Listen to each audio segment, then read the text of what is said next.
ஓம் ஸ்ரீ வராகிதாயே போற்றி போற்றி, சிம்ம வாகினியே போற்றி. நல்லதே நினைப்போம், நல்லதே நடக்கும். சக்தி வராகியின் பிள்ளைகளுக்கு இந்த வராகி தாயின் ஆசீர்வாதம் என்றுமே முழுமையாக கிடைக்கும். துரோகத்தை செய்தவர்களை நினைத்து நீ மனம் வருந்தி கொண்டிருக்கின்றாய் அல்லவா? என் தங்கமே, உன்னுடைய வாழ்க்கையில் உனக்கு துரோகங்களை செய்தவர்களை பற்றி நீ சொல்லும் பொழுதெல்லாம் உன் அம்மா எனக்கே இங்கு கண்களில் கண்ணீர் ததும்பியது என்றால் அவர்கள் எப்படிப்பட்ட துரோகத்தை உனக்கு செய்திருக்கிறார்கள் என்பதை என்னால் புரிந்து கொள்ள முடிகிறது. என் தங்கமே, துரோகத்தை செய்ததோடு மட்டும் அல்லாமல் இன்னமும் அவர்கள் உன்னை பற்றி மற்றவர்களிடத்தில் பேசிக் கொண்டுதான் இருக்கிறார்கள். நீதான் எந்த பிரச்சனையும் வேண்டாம் என்று ஒதுங்கி நின்று கொண்டிருக்கின்றாயே தவிர அவர்கள் இன்னமும் ஒருவரிடத்தில் உன்னை பற்றிய வதந்திகளை பரப்பிக் கொண்டுதான் இருக்கின்றார்கள் என்பதுதான் நீ அறிந்திராத உண்மை. நீ என்ன நினைக்கின்றாய் தெரியுமா? நாம் எப்படி இருக்கின்றோமோ அது போலதான் அவர்கள் இருந்து கொண்டிருக்கிறார்கள் என்று நீ நினைத்து கொண்டிருக்கின்றாய். ஆனால் உண்மை என்னவென்றால் அவர்கள் மட்டும் அல்ல, அவர்கள் உடன் பிறந்தவர்களும் இந்த வேலையை தான் செய்து கொண்டிருக்கின்றார்கள். மற்றவர்களிடத்தில் சென்று தேவையில்லாத விஷயங்களை பற்றி பேசிக்கொண்டு தேவையில்லாத விஷயங்களில் தலையிட்டு கொண்டும் இருக்கிறார்கள். என் தங்கமே, இந்த துரோகங்களை செய்தவர்களுக்கு தெய்வம் என்ன தண்டனை கொடுக்க போகிறது என்று நீ அதை எதிர்நோக்கி நின்று கொண்டிருக்கின்றாய் அல்லவா? தெய்வம் இவர்களை இப்படியே விட்டு விடுமோ என்று கூட என் குழந்தை மனதில் சந்தேகம் வந்துவிட்டது அல்லவா? என் தங்கமே, உன்னுடைய சந்தேகங்களுக்கு எல்லாம் பதில் தர வேண்டிய கட்டாயம் இப்பொழுது வந்துவிட்டது.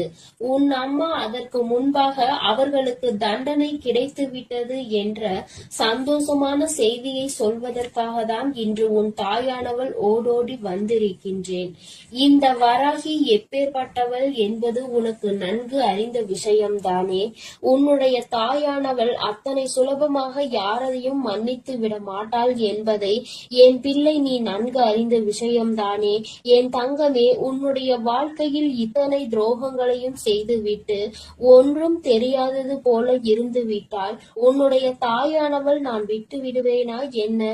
ஆனால் அதற்கு முன்பாக உன் மீது என்னை விட அதிக அக்கறை கொண்ட உன்னுடைய குலதெய்வம் இதையெல்லாம் பார்த்து கொண்டு அப்படியே இருந்து விடுவார்களா என்ன?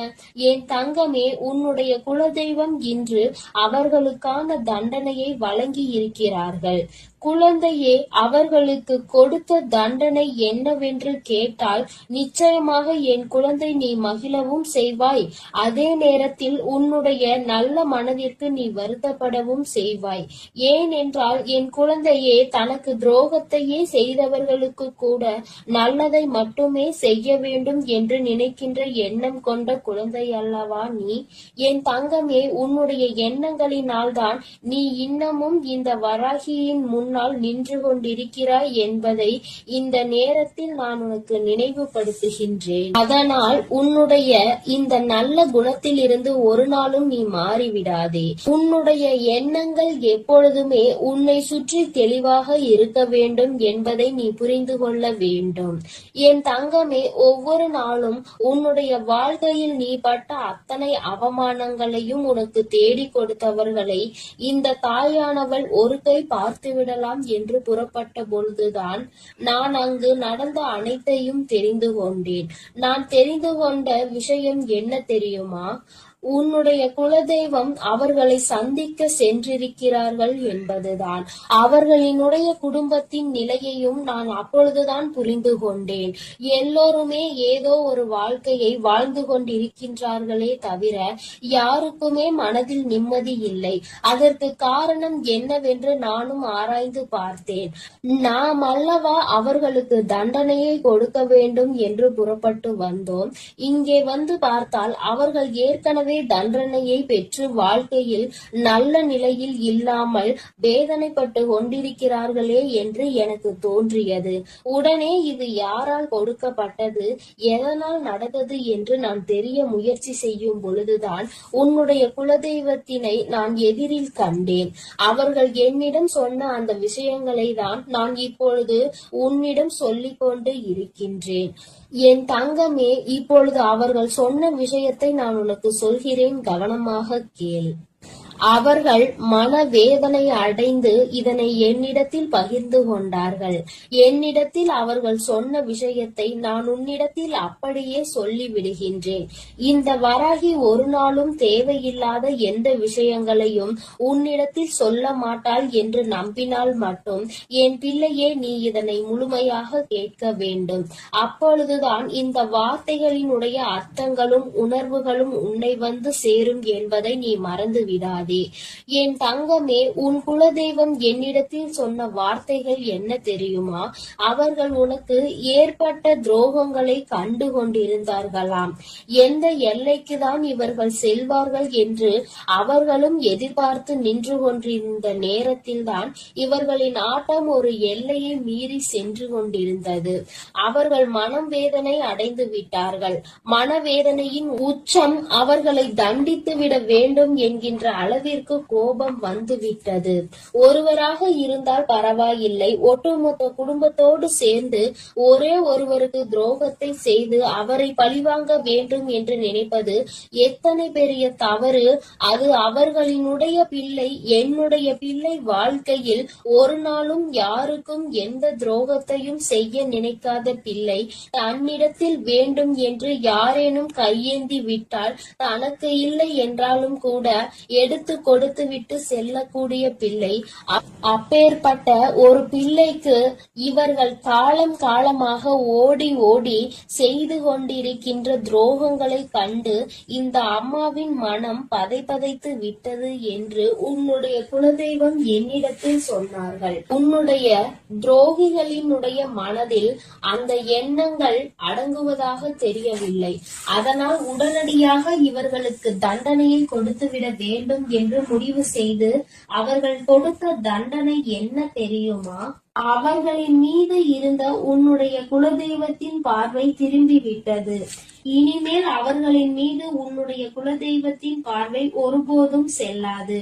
அவர்கள் எப்பொழுதுமே இனி அவர்களினுடைய வேண்டுதலையும் செவி கொடுத்து கேட்க மாட்டார்கள். அவர்கள் குடும்பத்தில் எந்த ஒரு விஷயங்களுக்கும் இவர்கள் சென்று நிற்கவும் மாட்டார்கள். அவர்களுக்கு இவர்கள் ஒரு நாளும் எந்த விதமான ஆசைகளையும் எந்த விதமான வேண்டுதல்களையும் நிறைவேற்றி தர மாட்டார்கள். என் தங்கமே, இவர்கள் எந்த விதமான ஆசீர்வாதங்களையும் அவர்களுக்கு வழங்கவும் மாட்டார்கள். இப்பேற்பட்ட ஒரு தண்டனையை அவர்கள் கொடுத்து இருக்கிறார்கள்.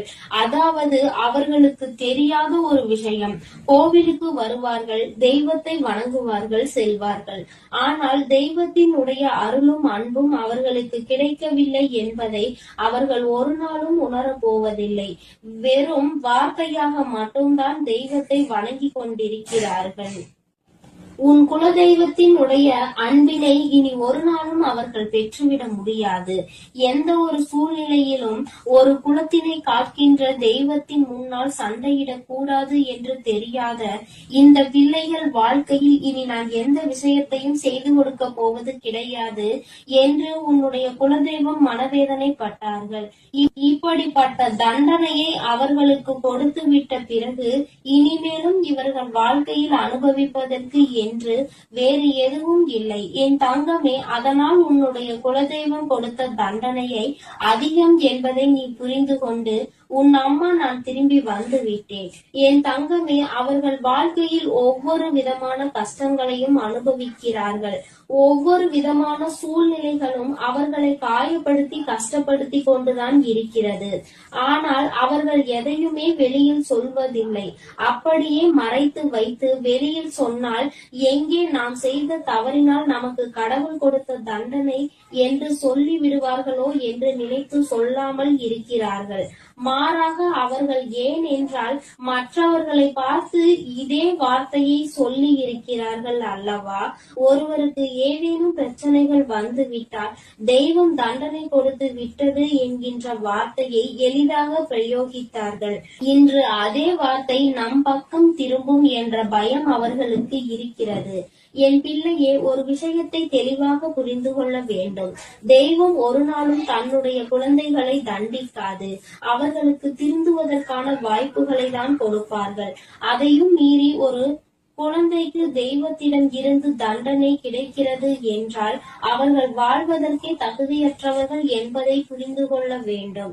என் தங்கமே, உனக்கு துரோகத்தை கொடுத்தவர்களுக்கு இத்தனை பெரிய தண்டனை கொடுத்தது உனக்கும் கூட கஷ்டமாக இருக்கலாம். ஆனால் இனி எதுவுமே செய்ய முடியாது. வாய்ப்புகள் கொடுக்கப்பட்டதை பயன்படுத்தாமல் அதை அப்படியே விட்டு விட்டார்கள். இனிமேல் அவர்கள் வாழ்க்கைக்கான பொறுப்பினை அவர்கள்தான் ஏற்றுக்கொள்ள வேண்டும். இனி எதற்குமே தெய்வம் அவர்கள் பக்கம் நின்று அவர்களுக்காக ஒரு நாளும் எந்த ஒரு விஷயத்திற்காகவும் அவர்கள் வாதாட மாட்டார்கள். என் குழந்தையே, நீ மன நிறைவோடு உன்னுடைய குலதெய்வத்தை நீ தைரியமாக வணங்கு. யாரும் உன்னை எதிர்த்து எந்த கேள்வியும் கேட்க முடியாது என்பதை புரிந்து கொள். என் தங்கமே, இன்று இருக்கின்ற சூழ்நிலையில் எப்பொழுதும் உன்னுடைய குலதெய்வம் உன்னோடு நின்று உனக்கு உறுதுணையாக நிற்பார்கள் என்பதை மட்டும் மனதில் வைத்துக் கொண்டு என் பிள்ளை, நீ சந்தோஷமாக உன் வாழ்க்கையை வாழ தொடங்கு. என் அன்பு பிள்ளைக்கு இந்த வராகியினுடைய ஆசீர்வாதங்களும் உன் குலதெய்வத்தினுடைய அன்பும் அருளும் எப்பொழுதும் முழுமையாக கிடைத்து கொண்டே இருக்கும்.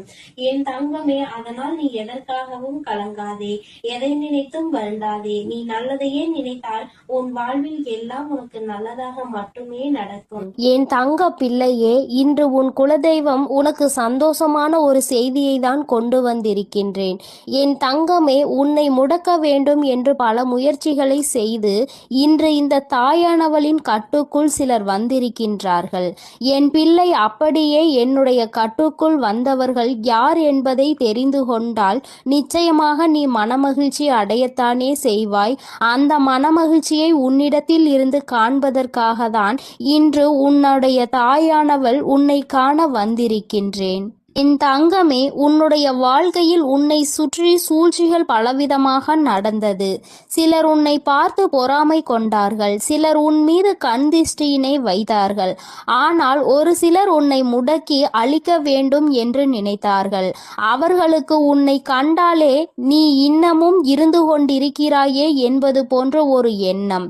இது போன்ற எண்ணங்களை கொண்டு உன்னை சுற்றி சுற்றி வந்ததோடு மட்டுமல்லாமல் நீ சிரித்தால் அவர்களும் நல்லவர்கள் போல சிரிப்பார்கள். நீ என்ன சொன்னாலும் அதை அவர்கள் ஒன்றும் தெரியாதது போல தலையாட்டி கேட்பார்கள். எல்லா விஷயங்களை தெரிந்து வைத்து கொண்டே உன்னிடத்தில் ஒன்றும் தெரியாதது போல நடித்து கொண்டிருந்தார்கள். இது போன்று உன் வாழ்க்கையில் உன்னை அழிக்க சூழ்ச்சிகளை செய்தவர்கள் என் தங்கமே, நீ சில நேரங்களில் உன் வாழ்க்கையில் என்ன நடக்கிறது என்று புரியாமல் தவித்து நின்று கொண்டிருப்பாய். நமக்கு யாரேனும் எதையும் செய்து விட்டார்களா, நம்மை அழிக்க நினைக்கின்றார்களா, நமக்கு செய்வினைகளை செய்து விட்டார்களா என்று எண்ணி நீ பயந்து கொண்டிருக்கிறாய். ஏனென்றால் வாழ்க்கையில் வருகின்ற பிரச்சனைகள் ஒவ்வொன்றும் அப்படி உன்னை புரட்டி எடுத்து ஒன்று போனால் அடுத்தது ஒன்று மீண்டு வர முடியாமல் நீ தவித்து நின்று கொண்டிருக்கின்றாய். பல நேரங்களில் யாரோ உன்னை முடக்கி போட்டது போல அடுத்த அடி கூட எடுத்து வைக்க முடியாமல் நீ தவித்து நின்று கொண்டிருக்கின்றாய் என் தங்கமே. ஆனால் அந்த நேரத்தில் எல்லாம் நீ இந்த தாயானவள் என்னை அழைத்து அதிலிருந்து விடுபட்டு சென்றிருக்கின்றாய். என் பிள்ளையே, இதையெல்லாம் உன் அம்மா நான் பார்த்து கொண்டிருந்தேன் அல்லவா? அப்படியானால் இதற்கு ஒரு முடிவினை நாம் கொடுத்துவிட வேண்டும் என்று நான் எண்ணிவிட்டேன். அதைதான் உன்னுடைய வாழ்க்கையில் நான் செயல்படுத்த தொடங்கினேன். அந்த நேரத்தில் தான் நான் புரிந்து கொண்டேன், இதற்கெல்லாம் காரணம் உனக்கு மிகவும் நெருக்கமானவர்கள், உன்னோடு இருக்கின்றவர்கள், உன்னோடு நல்லபடியாக பேசி கொண்டிருக்கின்றவர்கள் என்று. என் தங்கமே, நான் இந்த விஷயத்தை தெரிந்து கொண்ட நேரத்தில் முதலில் அவர்களை முடக்கி விடலாம் என்று நினைத்த பொழுதுதான் நான் புரிந்து கொண்டேன். அவர்கள் செய்த தவறை நாம் செய்ய வேண்டாம். எல்லோருக்கும் குடும்பம் என்ற ஒன்று இருக்கின்றது. அவர்கள் தனிப்பட்ட மனது என்ன சொல்கின்றதோ அதை செய்கின்றார்களே தவிர மற்றபடி அவர்களை சுற்றி இருப்பவர்கள் எல்லாம் அவர்களுக்கு வேண்டியவர்கள் எல்லாம் நன்றாக இருக்க வேண்டும் என்றுதான் அவர்கள் நினைக்கின்றார்கள் என்று. என் பிள்ளையே, என்னதான் இருந்தாலும் ஒருவரை நாம் பழிவாங்க வேண்டும் என்று நினைத்தாலும் அவர்களை சார்ந்து இருப்பவர்களின் வாழ்க்கையும் இதில் அடங்கி இருக்கிறது என்பதை நாம் நிச்சயமாக யோசிக்க வேண்டும். அவர்கள் நினைப்பது போல நாமும் யார் எக்கேடு கெட்டு போனால் நமக்கென்ன என்று இருந்துவிடக் கூடாது அல்லவா? அதனால்தான் உன் தாயானவள் இதை பற்றி சற்று யோசிக்க வேண்டிய சூழ்நிலை வந்துவிட்டது. நான் யோசித்துதான் இந்த முடிவிற்கு வந்திருக்கின்றேன்.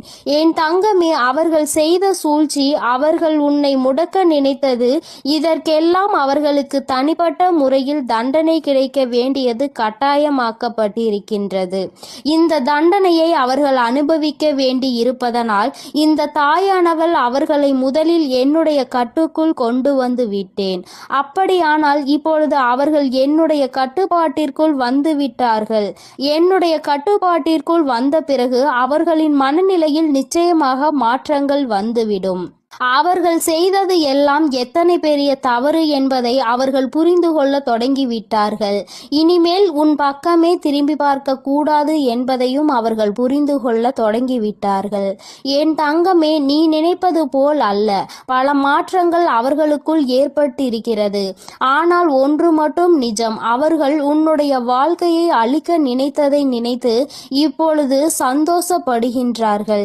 ஏன் தெரியுமா? அப்படி நினைத்ததால் தானே இன்று இந்த தாயானவளினுடைய கைகளால் நம் வாழ்க்கையில் நமக்கு திருந்துவதற்கான வாய்ப்பு கிடைத்திருக்கிறது என்று அவர்கள் சந்தோஷப்படுகிறார்கள். ஆனாலும் இந்த அம்மா அவர்களுக்கு எல்லாவற்றையும் புரிய வைத்து விட்டேன். இனி ஒருபொழுதும் உன்னுடைய வாழ்க்கையில் அவர்களினுடைய தலையீடு நிச்சயமாக இருக்காது. அவர்கள் செய்த சூழ்ச்சி அவர்களுக்கே திரும்ப சென்றிருக்கும் பொழுது நிச்சயமாக இனி இது போன்ற ஒரு காரியத்தை செய்வதற்கு மனம் யாருக்கும் வந்துவிடாது. இந்த தாயானவளினுடைய அன்பினை பெற்ற குழந்தைகள் அல்லவா? நீ உன்னை முடக்க நினைப்பதும் என்னை முடக்க நினைப்பதற்கு சமம் அல்லவா? அப்படி செய்ய வேண்டும் என்று நினைத்துவிட்டு அவர்கள் எப்படி அமைதியாக இருக்க முடியும்? அவர்களுக்கான பிரச்சனைகளை அவர்கள் அனுபவிக்க வேண்டிய கட்டாயம் அல்லவா?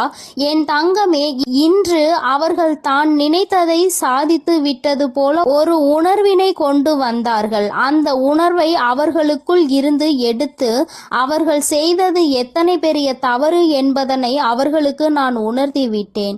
என்னதான் இந்த தாயானவள் அவர்களுக்கு அறிவுரை வழங்கினாலும் நான் அவர்களுக்கு ஆசிகளை ஒருபொழுதும் வழங்கவில்லை. அவர்களின் வாழ்க்கை அவர்களின் பொறுப்பு. அவர்கள் செய்த பாவத்திற்கு பலனும் அவர்களுக்கு நிச்சயமாக கிடைக்கும்.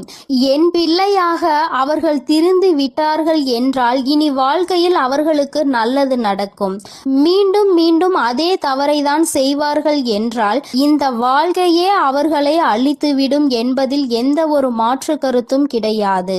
வாழ வேண்டும் என்ற எண்ணம் மட்டும் இருந்துவிட்டால் போதாது. இந்த வாழ்க்கையை வாழ்வதற்கான தகுதி நம்மிடத்தில் இருக்கின்றதா என்பதையும் புரிந்து கொள்ள வேண்டும். அதையெல்லாம் உனக்கு நிச்சயமாக இருக்கின்றதா என்பதை புரிந்து கொள்ள வேண்டும். என் தங்கமே, இவர்களினுடைய மனதில் இருக்கின்ற எண்ணங்களை எல்லாம் நீ நிச்சயமாக ஒரு பொருட்டாகவே நினைக்காதே. அடுத்தவர்களுக்கு கெடுதல் நினைப்பது, அடுத்தவர்கள் வாழ்க்கையை முடக்க நினைப்பதும் ஒரு தொழிலா? இது போன்ற வேலையை செய்வதற்கு பதிலாக அவர்கள் வாழாமலே இருந்து விடலாம் என்றுதான் உன் அம்மா எனக்கு கோபம் வருகின்றது.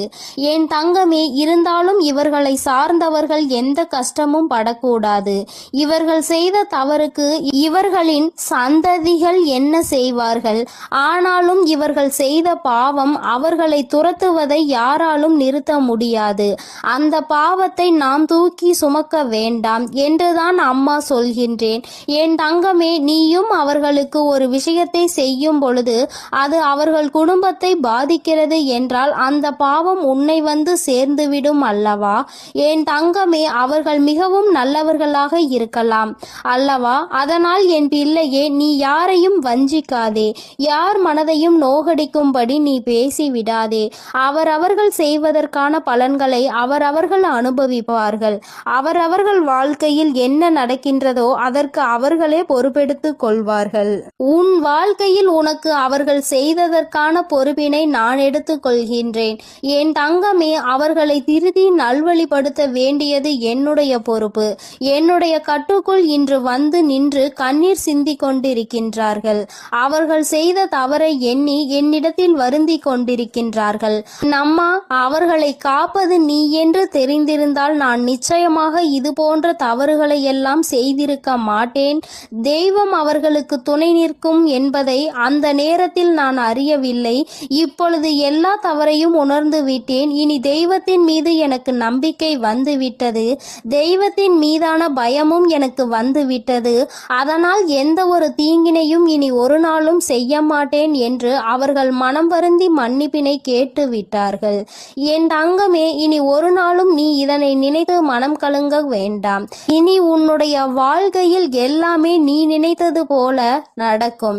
இந்த எதிரிகள் இல்லாத, இந்த துரோகிகள் இல்லாத நிலையை உனக்கு வாழ்க்கையில் உருவாக்கி கொடுக்கும் நேரம் வந்துவிட்டது. சூழ்ச்சிகளை யார் செய்தாலும் இந்த தாயானவளின் கைகளால் அவர்களுக்கு தண்டனை நிச்சயம் என்பதை புரிந்துகொள். உடனே நீ நடக்கவில்லை என்பதற்காக மனதை தளரவிட்டு விடாதே. நிச்சயமாக அம்மா அதற்கான வேலைகளையும் அதற்கான நாளையும் குறித்து விட்டேன். மிக விரைவாகவே எல்லாம் நடக்கும் பொழுது நீ மனமகிழ்ச்சியினை நிச்சயமாக அடைந்து விடுவாய் என்பதில் எந்த ஒரு மாற்று கருத்தும் கிடையாது. என் தங்கமே, எப்பொழுதும் நீ சந்தோஷமாக இருக்க வேண்டும். சூழ்ச்சிகள் எல்லாம் உன் முன்னால் சுருண்டு போகும் என்பதனை புரிந்துகொள். என் தங்கமே, இந்த தாயானவளினுடைய ஆசீர்வாதங்கள் எப்பொழுதுமே உனக்கு முழுமையாக கிடைக்கும். அதனால் நீ எதற்காகவும் கலங்காதே, எதை நினைத்தும் வருந்தாதே. நீ நல்லதையே நினைத்தால் உன் வாழ்க்கையில் எல்லாம் உனக்கு நல்லதாகவே நடக்கும். என் தாயானவள் எப்போதும் உனக்கு துணையாக உன் இல்லத்திலே இருக்கிறேன். நீ செல்லும் இடத்திலெல்லாம் உனக்கு முன்பாக நான் சென்று கொண்டிருக்கிறேன் என்பதையும் நீ மறந்து விடாதே. என் செல்ல குழந்தையே, இன்று உன்னுடைய தாயானவள் உன்னிடத்தில் ஒரு விஷயத்தை பேசுவதற்காக நீண்ட நேரமாக காத்து கொண்டிருக்கிறேன். என் தங்கமே, உன்னுடைய வாழ்க்கையை அழிக்க நினைத்த துரோகிகளினுடைய நிலைமை இப்பொழுது என்னவாக இருக்கிறது என்பதை தெரிந்து கொள்ள வேண்டிய கட்டாயம் உனக்கு வந்திருக்கிறது. என் தங்கமே, இந்த தாயானவள் அவர்களுக்கு தண்டனை கொடுப்பதற்கு நான் சென்றிருந்தேன். ஆனால் உன்னுடைய குலதெய்வம் அந்த துரோகிகளுக்கு மிகப்பெரிய தண்டனையை கொடுத்து விட்டார்கள். என் தங்கமே, அது என்னவென்று நீ தெரிந்து கொள்ள வேண்டிய கட்டாயம் இப்பொழுது உனக்கு ஏற்பட்டிருக்கிறது. அதற்கு காரணம் என்ன தெரியுமா? என் பிள்ளை, உன்னுடைய வாழ்க்கையில் தெய்வங்கள் எதுவும் செய்யவில்லை, தெய்வத்தை வணங்குவதில் எந்த பலனும் இல்லை என்று நீ சொல்கிறாய் அல்லவா?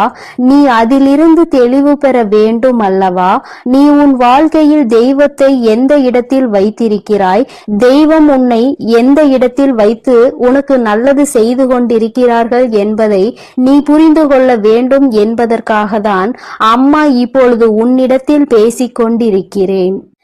என் தங்கமே, கண்களை மூடிக்கொண்டு சுற்றி இருப்பவை எல்லாம் இருட்டி போய்விட்டது என்று ஒரு நாளும் சொல்லக்கூடாது. நன்றாக கண்களை திறந்து பார்த்து சுற்றி என்ன நடக்கிறது என்பதை நீ பார்க்க வேண்டும். என் தங்கமே, அப்பொழுதுதான் இந்த வாழ்க்கை உனக்கு என்ன கொடுக்கிறது என்பதை உன்னால் புரிந்து கொள்ள முடியும். என் தங்கமே, இவை எல்லாவற்றையும் முதலில் தெரிந்து கொள்வதற்கு முன்பாக அம்மா சொல்கின்ற ஒரு விஷயத்தை நீ புரிந்துகொள். என் தங்கமே, ஒருவருக்கு உன்னை போராடி உன்னுடைய நிலைமையை நீ புரிய வைக்க வேண்டும் அல்லது உன்னுடைய சூழ்நிலையை புரிய வைக்க வேண்டும் என்ற நிலை உனக்கு வரும் என்றால், என் தங்கமே, உன்னுடைய மனதோடு சில நொடிகள் போராடி அவர்களை விட்டு நீ மறந்து விலகி செல்வது மிகவும் நல்லது. அம்மா சொல்கின்ற விஷயம் உனக்கு புரிகின்றதா?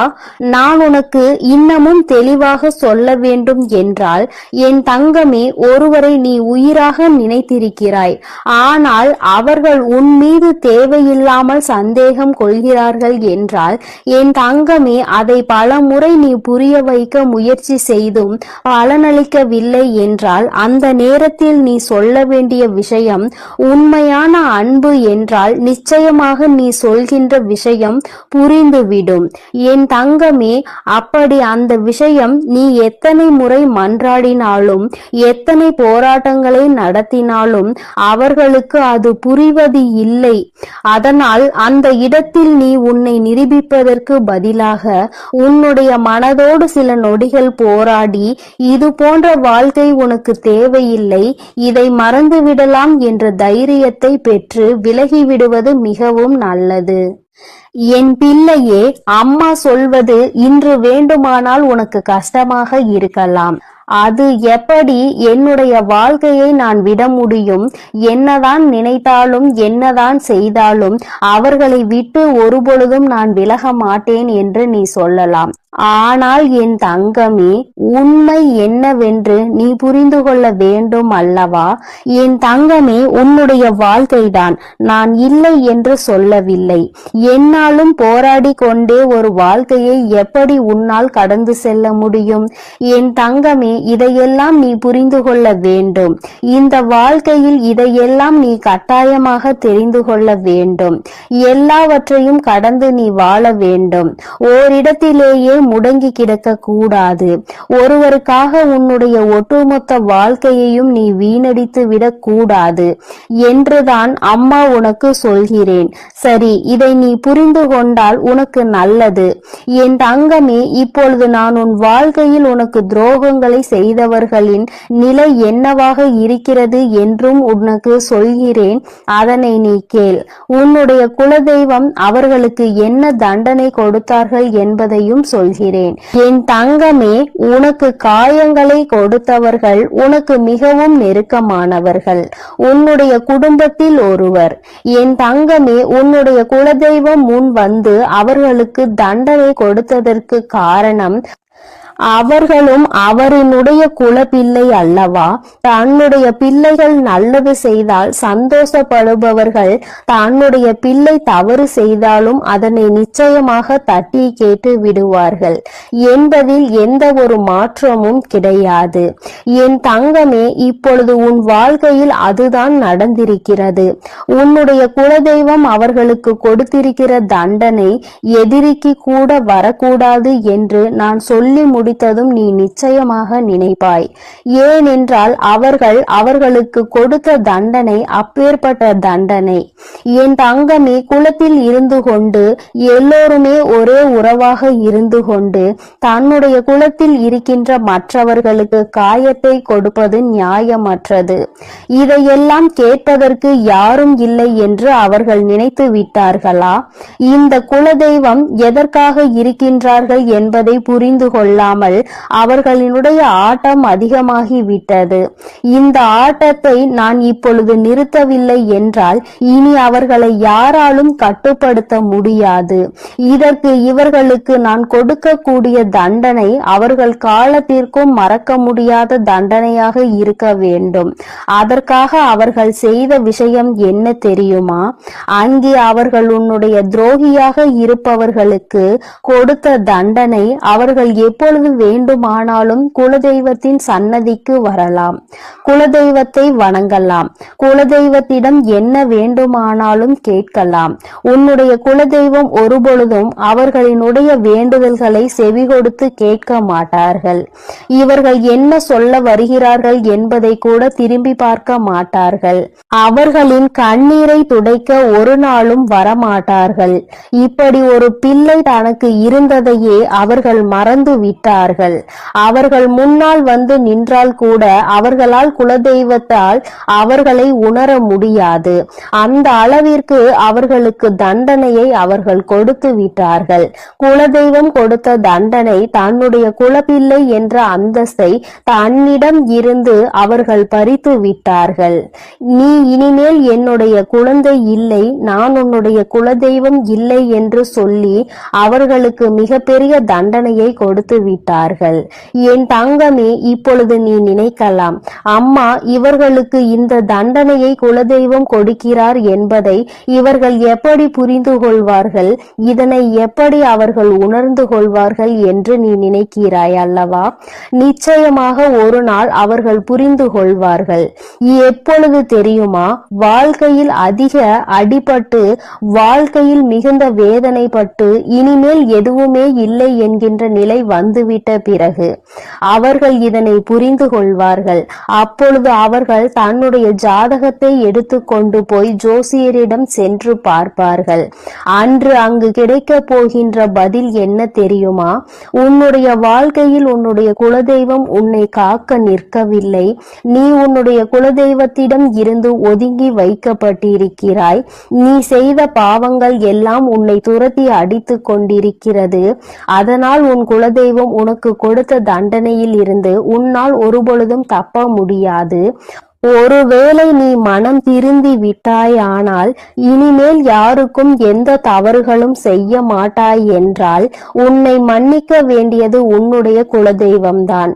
ஏனென்றால் இன்று உன்னுடைய இந்த நிலைக்கு அவர்கள் உன்னை ஒதுக்கி வைத்ததுதான், அவர்கள் உன்னை கண்ணெடுத்து பாராமல் இருப்பதுதான் காரணம்.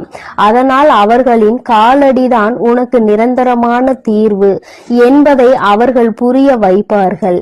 என் தங்கமே, இது போன்ற சூழ்நிலையை அவர்கள் வாழ்க்கையில் நான் உருவாக்கி கொடுத்து விடுவேன். அதனால் யார் என்ன கெடுதல் செய்தார்கள் என்பதை எல்லாம் நினைத்து நீ வேதனைப்பட்டு கொண்டிருக்காதே. துரோகங்கள் செய்பவர்களும் மற்றவர்கள் வாழ்க்கையை கெடுப்பவர்களும் நல்லபடியாக வாழ்ந்து கொண்டிருக்கிறார்கள் என்று நீ ஒருபொழுதும் நினைத்து கொண்டிருக்காதே. என் தங்கமே, உன்னுடைய எண்ணங்கள் போல இந்த வாழ்க்கையில் நிச்சயமாக பல நல்ல விஷயங்களை இந்த தாயானவள் நான் உனக்கு நடத்தி காட்டுவேன். இன்று உன்னுடைய துரோகியின் நிலை என்னவென்பதை நீ புரிந்து கொண்டாய் அல்லவா? என் அன்பு பிள்ளைகளுக்கு இந்த வராகி அம்மாவின் ஆசீர்வாதமும் அருளும் முழுமையாக கிடைக்கட்டும். ஓம் அண்ட பேரண்டமே போற்றி. ஓம் ஆதி வராகியே போற்றி போற்றி.